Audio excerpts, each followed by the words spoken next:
Welcome students. आज का हमारा टॉपिक है फ्लड या बाढ़। सबसे पहले नंबर पे मीनिंग। बाढ़ क्या होती है कि जो नदी होती है, नदी की में जल की जो बहाव की अक्षमता होती है, कैपेसिटी होती है, जब उस अक्षमता से अधिक जल का बहाव होता है तो जो जल होता है वो ओवरफ्लो होकर आसपास की जो निम्नवर्ती भूमि होती है उसमें फैल जाता है। वो जो भूमि होती है वो जलमग्न हो जाती है। तो ऐसी जो स्थिति होती है उसको बाढ़ कहते हैं। इसके पश्चात है बाढ़ के आने के कारण, काजेज ऑफ फ्लड्स। ये दो कारण होते हैं, जैसे एक प्राकृतिक कारण है, दूसरा मानवीय कारण है। यानी प्रकृति भी जिम्मेदार होती है और मानव भी इस बाढ़ के लिए जिम्मेदार होता है। जो प्राकृतिक कारण है उसमें पहले नंबर पे है जो नदी होती है उसके जल ग्रहण क्षेत्र में लगातार बारिश होना, भारी वर्षा का होना। कि जैसे कोई जो नदी होती है इसमें जो जल ग्रहण क्षेत्र होता है, ये जो जल ग्रहण क्षेत्र इसमें लगातार बारिश के होने से नदी में जल की मात्रा जो है बढ़ जाती है, जिससे नदी जो है ओवरफ्लो हो जाती है, जो बाढ़ का कारण बनती है। इसके पश्चात है जो तटीय क्षेत्र जो होते हैं उनमें जो उष्णकटिबंधीय चक्रवात आते हैं, इससे भी जो है भारी वर्षा होती है जो बाढ़ का कारण बनती है। फिर नदी जो होती है उसके जल ग्रहण क्षेत्र का बड़ा होना है, विस्तृत होना है। जैसे कि कुछ ऐसी नदियाँ होती हैं जिनकी जो सहायक नदियाँ होती हैं कम होती हैं, लेकिन कुछ नदियाँ ऐसी होती हैं जिनकी सहायक नदियाँ ज़्यादा होती हैं और सहायक नदियों की भी सहायक नदियाँ होती हैं। तो ये जो नदी होती है बड़े स्तर पर उसमें जल लाकर गिराती हैं और अत्यधिक जल की जो मात्रा होती है जिससे कि बाढ़ की संभावना बनती है। इसके पश्चात है नदी का जो प्रवाह मार्ग है उसमें कोई जो अवरोध आता है, उस अवरोध के अचानक टूटने से जो है आगे जो क्षेत्र होता है उसमें बाढ़ की संभावना बनी रहती है। फिर है बादलों का फटना।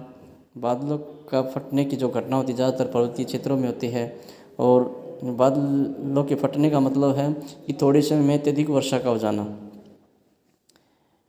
फिर है अधिक मृदापतन के कारण।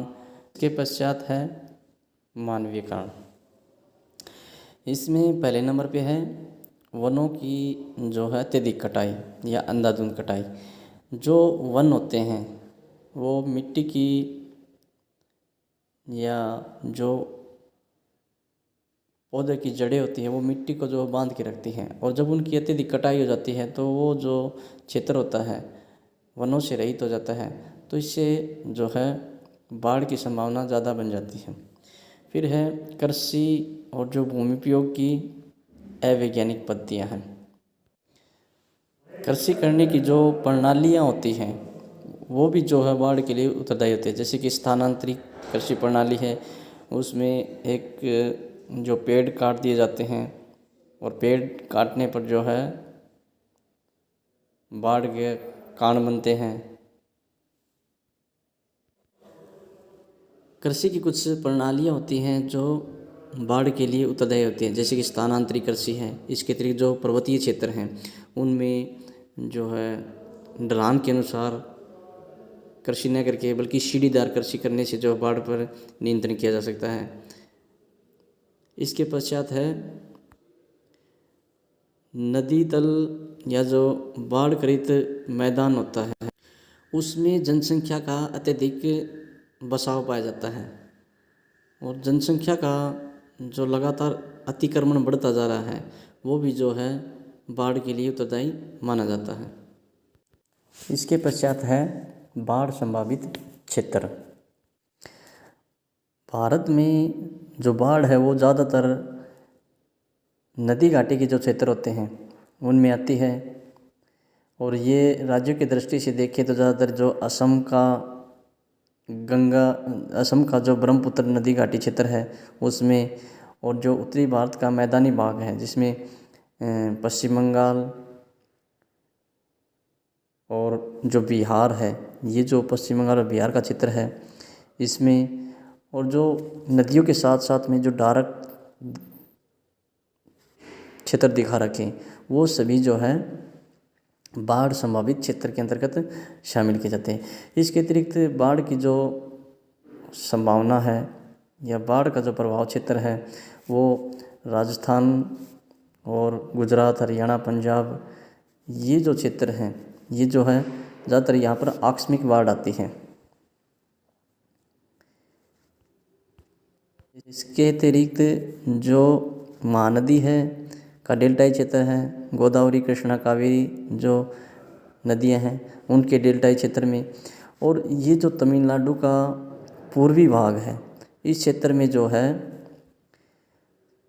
नवंबर से जो जनवरी का महीने में बाढ़ आती है, क्योंकि शीतकालीन समय में जब पवनें हैं बंगाल की खाड़ी से गुजरती हैं तो वो आर्द्रता ग्रहण कर लेती हैं और यहाँ पे जो है तटीय क्षेत्र में वर्षा करती हैं।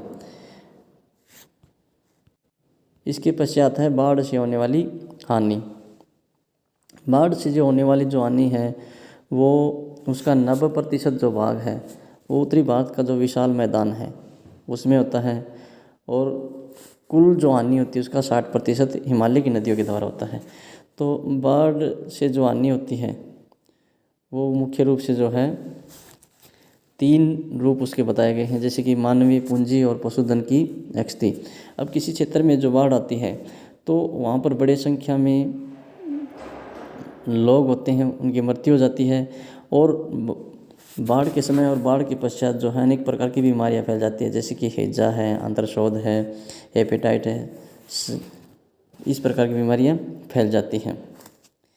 इसके अतिरिक्त बड़ी संख्या में जो पशु मारे जाते हैं उनसे भी जो है कई प्रकार की बीमारी फैलने का भय रहता है। फिर है कृषि और मृदा का विनाश। कृषि जब बाढ़ आती है तो मिट्टी की जो ऊपरी परत, उपजाऊ परत होती है वो एक स्थान से दूसरे स्थान पर स्थानांतरित हो जाती है, जिससे जो स्थान की मृदा होती है वो अनुपजाऊ हो जाती है। इसके पश्चात है जो इंफ्रास्ट्रक्चर होता है उसका बड़े पैमाने पर हानि होती है उसको, जैसे कि जो भवन, सड़क मार्ग, रेल मार्ग होते हैं, जो कम्युनिकेशन सिस्टम होता है उस, और शिक्षण संस्थान हैं, हॉस्पिटल हैं, उनको काफ़ी हानि होती है। इसके पश्चात है कौन कौन से कारण हैं जिनसे जो है बाढ़ की रोकथाम की जा सकती है। सबसे पहले नंबर पे है जो नदी है उसका जो ऊपरी भाग होता है उसमें अत्यधिक वर्षा के होने से जो मिट्टी का क्षरण होता है उसको रोकने के लिए जो है वहाँ पर वृक्षारोपण करना चाहिए। दूसरा आता है जो नदी होती है उसके किनारों पर जो है कृत्रिम तटबंध बनाने चाहिए। इसके अतिरिक्त जो नदियाँ होती हैं उनमें बाढ़ को रोकने के लिए तालाबों का निर्माण करना चाहिए, ताकि जो सरप्लस वाटर होता है उन तालाबों में एकत्रित किया जा सके। फिर है बाढ़ आने की भविष्यवाणी करके जन धन को बचाया जा सकता है। इसके अतिरिक्त रेल मार्ग और सड़क मार्ग का निर्माण करते समय ये ध्यान रखना चाहिए कि नदी का जो प्रवाह होता है उसमें जो है वह अवरोध उत्पन्न न करे। इसके पश्चात है जो नदी घाटियों का जल ग्रहण क्षेत्र है उसकी अक्षमता को बढ़ाने के लिए उसमें अवसाद को लगातार हटाते रहना चाहिए। इसके पश्चात जो तटीय क्षेत्र होते हैं उनमें जो चक्रवात होते हैं उनकी सूचना प्रदान करके जो है उसके प्रभाव को कम किया जा सकता है। इसके पश्चात है सरकार के द्वारा कौन कौन से उपाय किए गए हैं। जैसे 1954 में जो राष्ट्रीय बाढ़ नियंत्रण कार्यक्रम की स्थापना की गई और इसके माध्यम से अनेक तटबंधों का निर्माण किया गया और जल प्रवाह की अवनालिकाओं का निर्माण किया गया।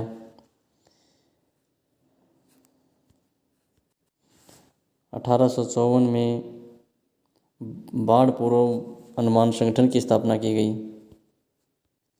इसके पश्चात है सूखा।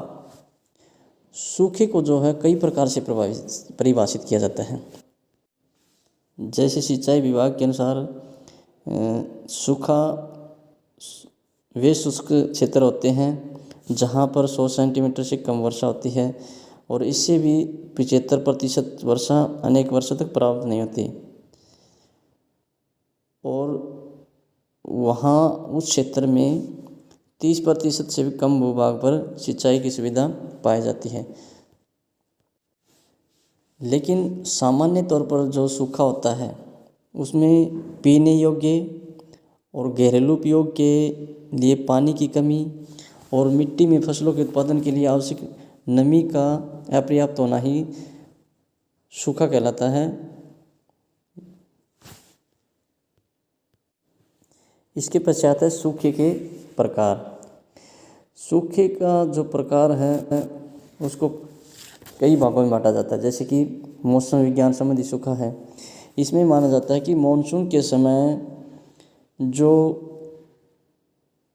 औसत वार्षिक वर्षा यदि 75% से कम प्राप्त होती है तो उसको जो है उस वर्ष का सूखा कहा जाता है, या फिर 50% से भी कम होती है तो उसको भीषण सूखा के अंतर्गत शामिल किया जाता है। दूसरे नंबर पे है जल विज्ञान संबंधी सूखा। जल विज्ञान संबंधी जो सूखा होता है उसमें इस प्रकार से परिभाषित किया जाता है कि जो धरातलीय जल स्रोत होते हैं, जो वाटर बॉडीज होती हैं, जैसे कि नदी है, झील है, तालाब हैं, उनके सूखने की जो स्थिति होती है उसको जल विज्ञान संबंधी सूखे के अंतर्गत शामिल किया जाता है। फिर है भौमिक जल संबंधी सूखा। इसमें माना जाता है कि यदि भौम जल स्तर जो होता है वो नीचे गिर जाता है जिससे भौमिक जल सूखा कहते हैं। फिर है मृदा जल संबंधी सूखा। इसमें माना जाता है कि मिट्टी में इतनी नमी की कमी हो जाती है कि उसमें फसलें उगाना संभव नहीं होता, तो उसको मृदा जल संबंधी सूखा कहा जाता है। एक है पारिस्थितिक सूखा या इकोसिस्टम ड्राउट।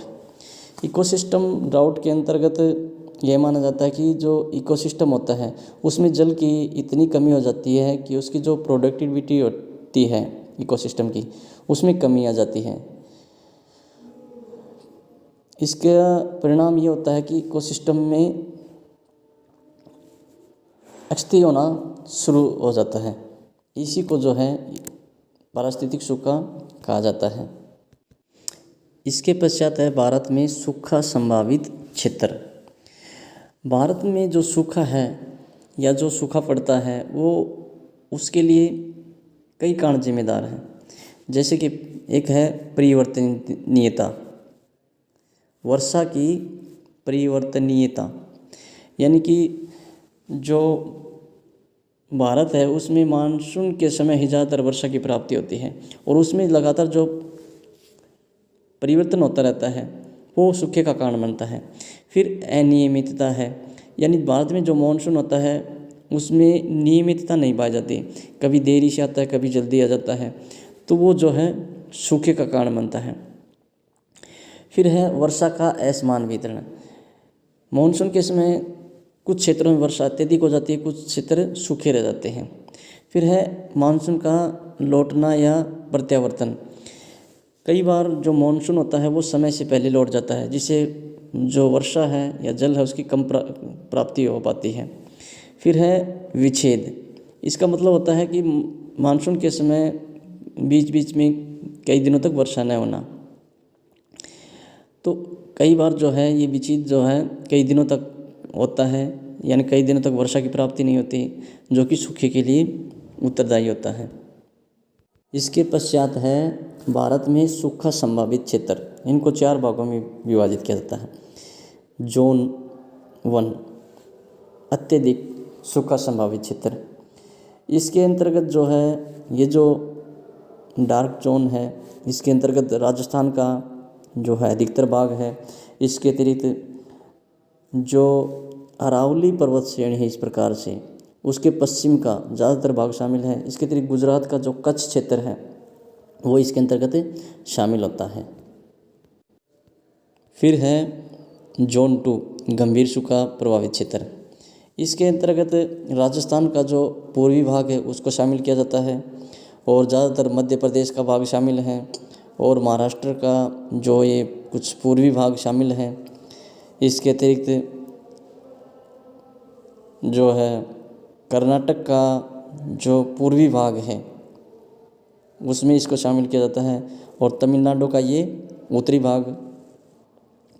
इसके अतिरिक्त झारखंड का ये दक्षिणी भाग इसके अंतर्गत आता है और उड़ीसा का उत्तरी भाग गंभीर सूखा प्रभावित क्षेत्र के अंतर्गत आते हैं। फिर है सामान्य क्षेत्र जोन 3 या मध्यम सूखा संभावित क्षेत्र जो है। इसके अंतर्गत जो है गुजरात का दक्षिण पूर्वी या मध्यवर्ती जो ज़्यादातर क्षेत्र है और महाराष्ट्र का जो कोंकण तट है उसको छोड़कर ज़्यादातर पूर्वी भाग। इसके अतिरिक्त झारखंड का ये जो क्षेत्र है इसके अंतर्गत आता है और जो तमिलनाडु है उसका जो कोयम्बटूर का पठार है वो क्षेत्र इसके अंतर्गत आते हैं। इसके पश्चात है सूखा रहित क्षेत्र। बाकी जो शेष बचे हुए जो क्षेत्र हैं वो सूखा रहित क्षेत्र के अंतर्गत आते हैं। इसके पश्चात है सूखे के लिए उत्तरदायी कारण काजेज ऑफ ड्राउट। इसमें पहले नंबर पे है वार्षिक वर्षा की परिवर्तनीयता, कि जो वार्षिक वर्षा होती है उसमें काफ़ी भिन्नता पाई जाती है जो कि सूखे के लिए उत्तरदायी होती है। फिर है देश की 1/3 कृषि भूमि पर वर्षा का न्यून होना। जो देश की टोटल कृषि क्षेत्र है उसका लगभग 33% जो भूभाग है वो उस पर वर्षा की प्राप्ति नहीं होती।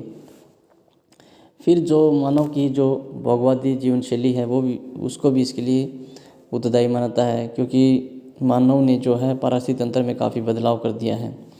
फिर है सिंचाई के साधनों की कमी। जो सिंचाई के साधन हैं उसमें कमी का होना है। इसके पश्चात कई बार मानसून जो पवनें होती हैं वो कमज़ोर पड़ जाती हैं जिसके कारण जो है कम वर्षा की प्राप्ति होती है। इसके पश्चात भारत में जो ज़्यादातर वर्षा प्राप्त होती है वो मानसून के समय प्राप्त होती है। बाकी जो शेष समय होता है वो ज़्यादातर इससे जो होता है भारत का वो शुष्क बना रहता है। भारत में जो वर्षा होती है वो ज़्यादातर मानसून के समय होती है। जून जुलाई अगस्त के जो महीने होते हैं उसमें ज़्यादातर प्राप्त होती है।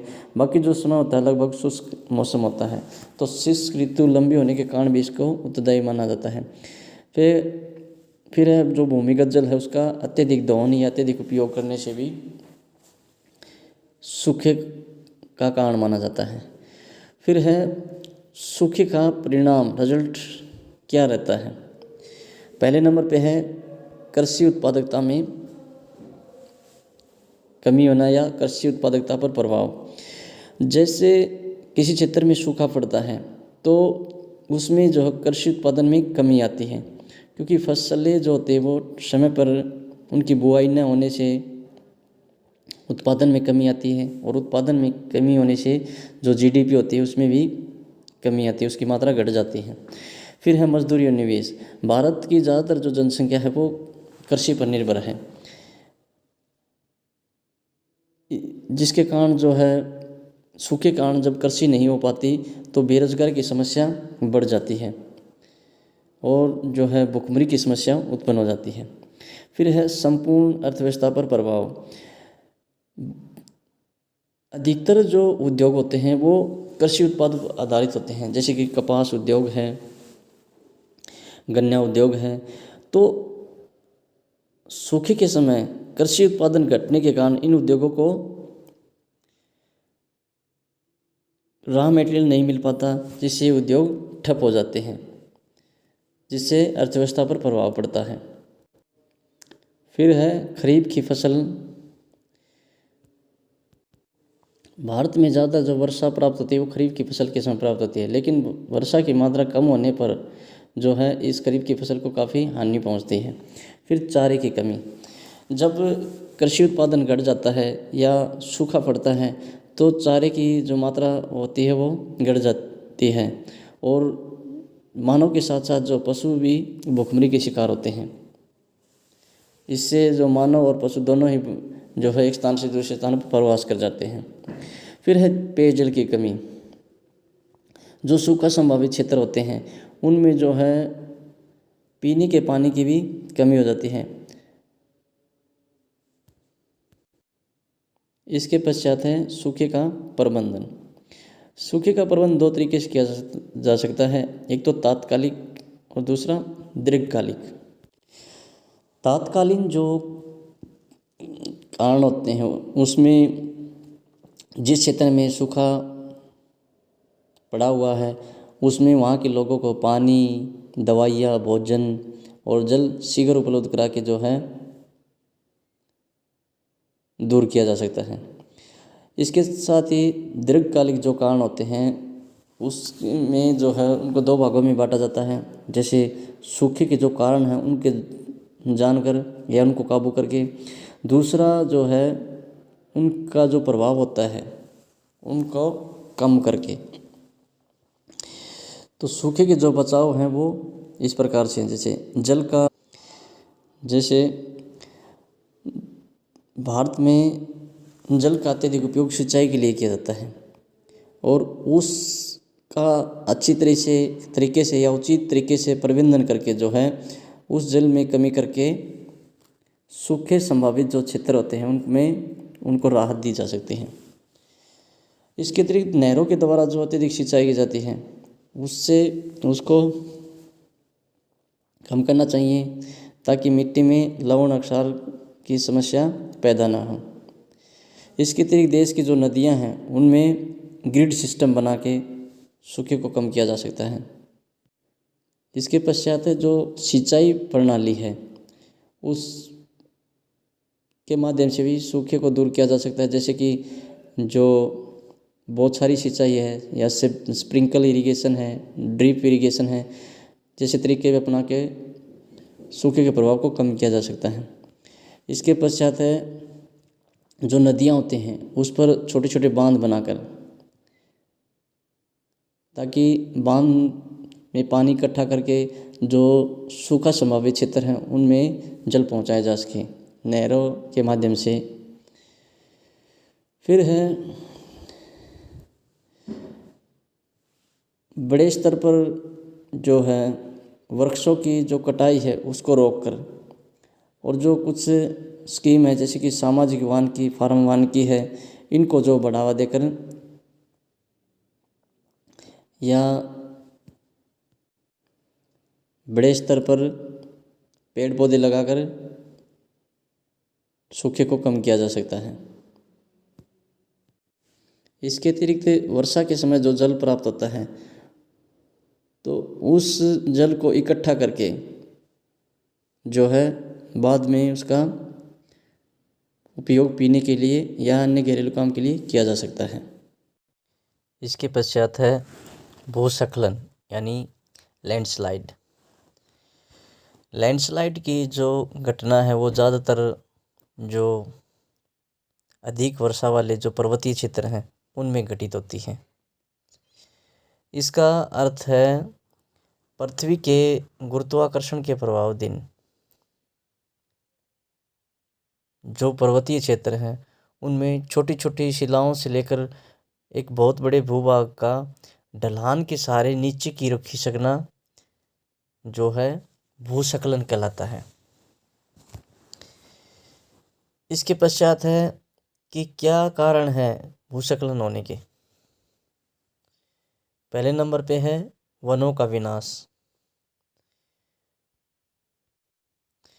जो वन होते हैं या जो पेड़ होते हैं, पेड़ों की जो जड़ें होती हैं वो मिट्टी को एक स्थान पर बांधे हुए रखती हैं,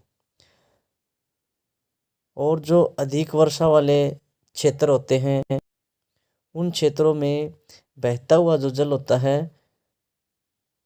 वो मिट्टी का कटाव नहीं कर पाता, जिन क्षेत्रों में वन अधिक होते हैं।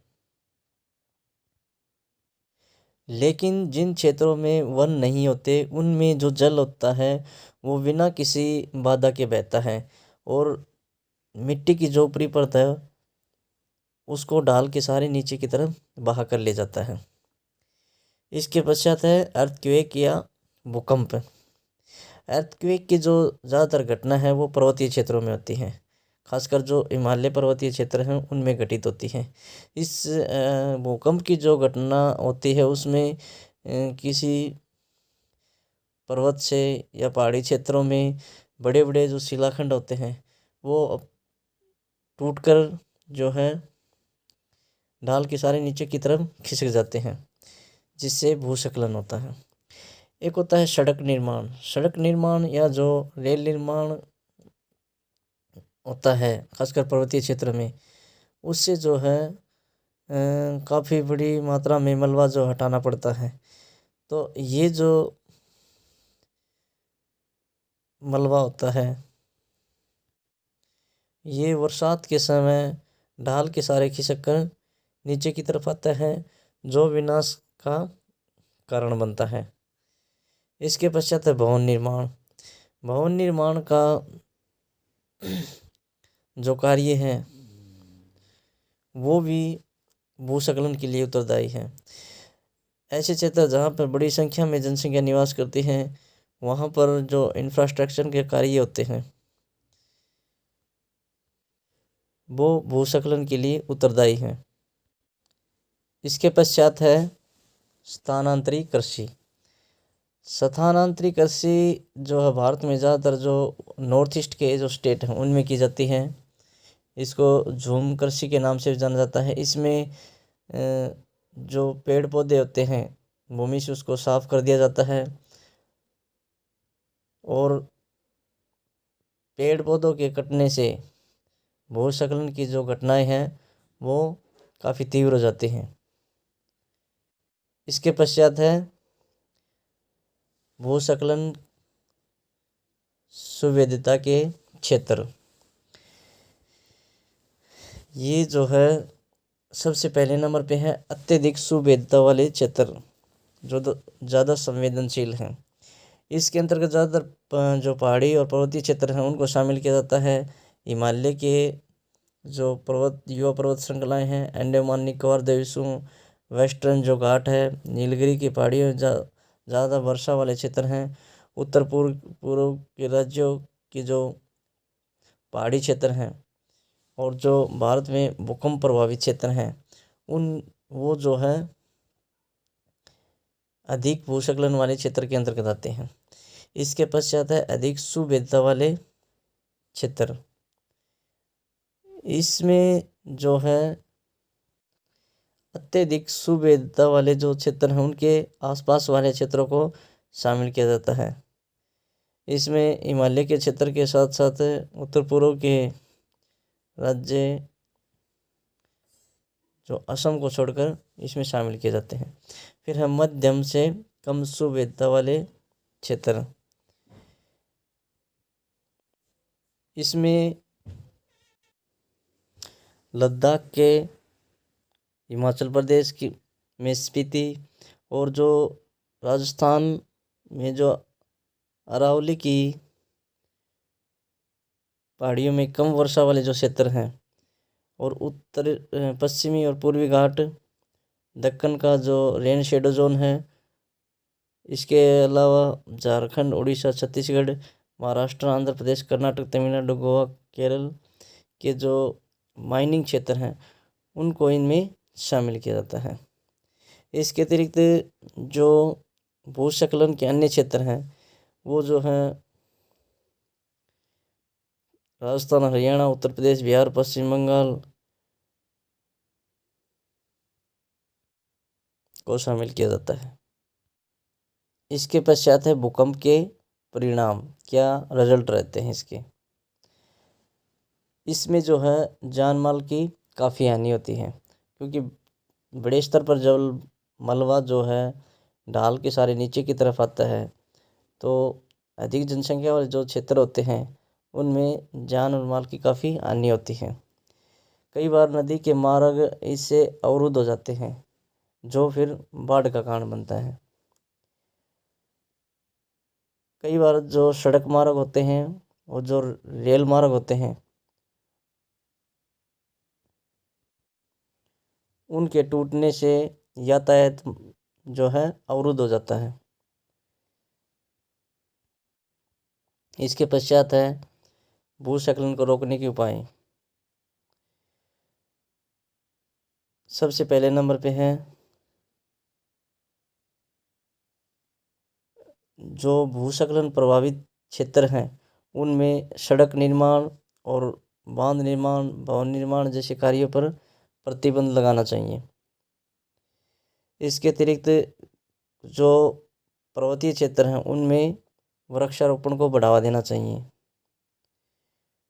जो खनन पर्वतों में जो गैर जरूरी खनन है उन पर रोक लगानी चाहिए। वनों की जो अंधाधुंध कटाई है उसको रोका जाना चाहिए और जो पेड़ काटे जाते हैं उनके स्थान पर नए पेड़ लगाना चाहिए। इसके अतिरिक्त जो स्थानांतरित कृषि वाले जो क्षेत्र हैं उनमें सीढ़ीनुमा खेती करनी चाहिए।